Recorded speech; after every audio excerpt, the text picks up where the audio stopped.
Only about 20% of people pass their consulting final round interviews and land an offer. Even if you nail your case interview, chances are there will be several others that have also nailed their cases as well. So, how can you guarantee that you are the one that lands the consulting offer among all of the fierce competition? I'm a former Bain manager and interviewer, and in this video, I'm going to share with you 5 advanced case interview strategies that the top 1% casers use. If you implement all of these strategies in your case interviews, I guarantee that you'll stand out from the competition and make it impossible for your interviewers to not give you an offer. Strategy number 1, creating tailored frameworks from scratch. Case interview beginners use memorized frameworks for every case. While this sometimes works, most of the time, these frameworks aren't sufficiently tailored to the unique case background and context. Case interview intermediates might create more tailored frameworks by memorizing a list of 6 to 10 common framework elements and selecting elements that are the most relevant. These frameworks are much better, but still aren't the best possible frameworks. The top 1% casers create custom frameworks from scratch each time. How do they do this? They think through what are the 3 to 5 statements that must be true for them to feel confident in a specific recommendation. These statements then become the buckets in their framework. Here's an example. Let's say a beverage company is looking to enter the iced tea market. Should they enter? Ask yourself, in a perfect world, what are the 3 to 5 things that would need to be true for you to be 100% confident in recommending that they enter the market? Some ideas might include the iced tea market is extremely attractive in terms of size and growth rate. The company has the capabilities to manufacture, distribute, and sell iced tea. There are a ton of synergies that the company can leverage with its existing capabilities and products. Entering the market will be extremely profitable, and that there are 0 risks associated with entering the iced tea market. These statements become the buckets in your framework: iced tea market attractiveness, company capabilities, synergies, profitability, and risks. This framework is tailored to the specific case, and all buckets are extremely relevant and mutually exclusive from each other. This is a top 1% framework. Strategy number 2, stating and updating hypotheses. A hypothesis is simply an educated guess on what the answer to the case is.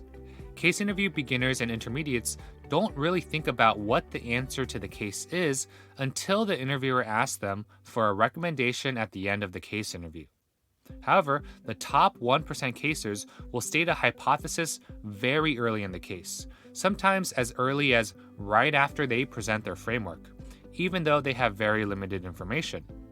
They will also update or revise their hypothesis after every question the interviewer asks them.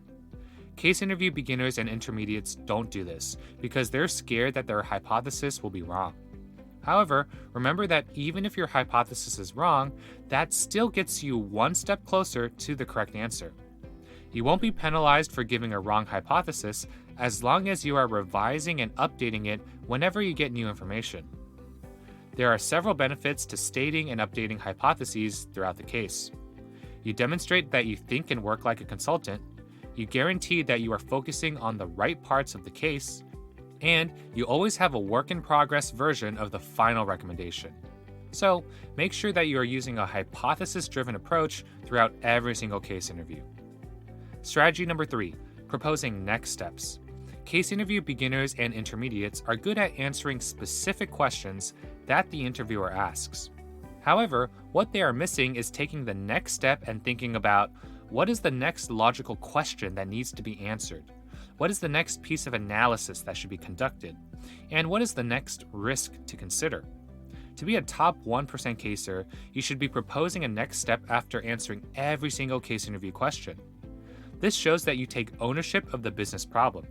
You are not passively waiting for the interviewer to give you directions or instruction, but instead, you are actively thinking about what should be done to solve the case. By proposing next steps, you also demonstrate that you are a big picture thinker because you are tying every interview question back to the overall case objective. On top of all of this, you'll probably get some bonus points if you correctly predict what the interviewer is going to ask you next. Strategy number 4, creating frameworks for qualitative questions. Case interview beginners and intermediates typically don't use any structure when answering qualitative questions. For example, when asked to identify the major costs for a company, they'll list whatever random thoughts come to mind. The top 1% casers will never do this. Before brainstorming anything, they'll always create some sort of structure that will make their brainstorming more organized. For example, when asked to identify major costs for a winery, they may think of costs in terms of variable costs and fixed costs across the different stages of wine production and sales. Preparing the land to grow grapes, growing grapes, harvesting grapes, fermenting grapes, bottling wine, transporting the wine, and selling the wine. By considering variable and fixed costs associated with each step of the wine production and sales process, there are 14 different buckets of things to brainstorm. Creating frameworks for qualitative questions not only makes brainstorming easier, but also results in a more thorough, comprehensive answer. Strategy number 5, letting their personality shine. While anyone can solve a case interview, not many can solve a case interview and make it look effortless by also using the case interview as an opportunity to showcase their personality. By doing things such as making small, relevant jokes here and there, being enthusiastic about solving the case, bringing in information from their own knowledge and experience, and smiling and having fun, the top 1% casers are able to let their personality shine. This makes the case much more fun and enjoyable for the interviewer. Remember, your interviewers are giving the exact same case for 6 to 8 hours. These cases get extremely repetitive and boring for them. If you can make the case a fun experience for the interviewer, I guarantee that they'll not only remember you at the end of the day, but they'll push hard for you to get an offer.